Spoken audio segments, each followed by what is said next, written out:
The international push for a Palestinian state is gaining ground. Today, 3 European countries said they will recognize a new state for Palestinians. Israel calls it a major victory for Hamas and a reward for terrorism. The announcements come as Israeli forces are pushing deeper into the last Hamas stronghold in Rafah. Chris Mitchell brings us the story from Jerusalem.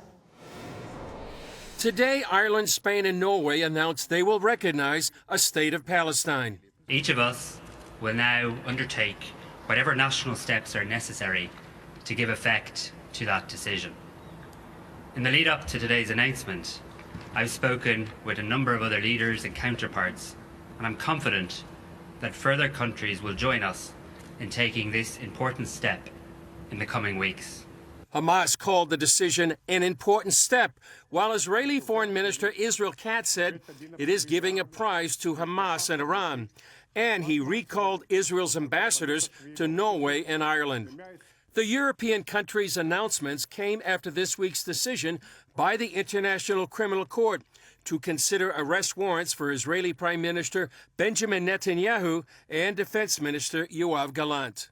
On Tuesday, Norway declared if warrants are issued, they will enforce them and arrest Netanyahu and Gallant. On Capitol Hill, a bipartisan group of U.S. senators say they'll take action against the ICC, and the House of Representatives is working on a bill to sanction the court.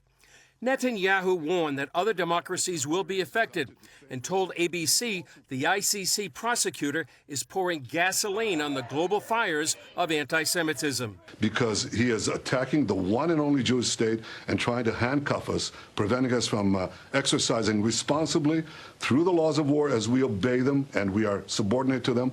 He's saying we're not. He's creating false symmetry, false facts, and he's doing a grave injustice to the international court. On the battlefield, the White House says it is satisfied with Israel's scaled-down military plan to invade the last major Hamas stronghold of Rafah. The IDF already reportedly controls about 30% of the city and more than half of the strategic Philadelphia corridor. This area contains smuggling tunnels used by Hamas to resupply its ammunition and weapons. Further north, the U.S.-built pier is bringing in aid to Gaza, but most of the aid is being stolen soon after it leaves the pier, and the Pentagon says none of that aid has reached the people in Gaza. On the diplomatic front, a major issue is still what will happen in Gaza after the fighting is over. Netanyahu says the Palestinian Authority will not control Gaza after the war. The Biden administration is pressing Israel to accept a deal normalizing relations with Saudi Arabia in exchange for some form of Palestinian involvement in Gaza after the war. The question for Israel is what would be the cost of normalization with Saudi Arabia? Some report it would include stopping the war in Gaza, the release of the hostages, and a statement by the Israeli government that will create a political horizon for a two-state solution. But Israel remains opposed to creating a Palestinian state, which could become a haven for terrorism. Chris Mitchell, CBN News, Jerusalem. Well, for anyone, and particularly the 3 European nations that are calling now that they will recognize a Palestinian state without Israel's involvement or approval, let me remind you of what happened in Gaza, that under pressure from the Bush administration, this is all the way back in 2005, they withdrew from Gaza. There had been all kinds of attacks from Gaza. At the same time, you had Hamas formed as a group underneath the Muslim Brotherhood in Egypt. And in their founding document, they pledged, we want to wipe Israel off the map. We want to kill Jews, not just in Israel, but around the world. That was their pledge.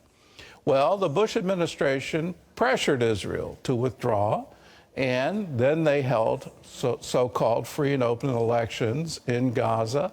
And guess who got elected to run Gaza? It was Hamas. To say it's occupied territory is ridiculous. Israel hasn't occupied it since 2005, 2006. It hasn't been an occupied territory.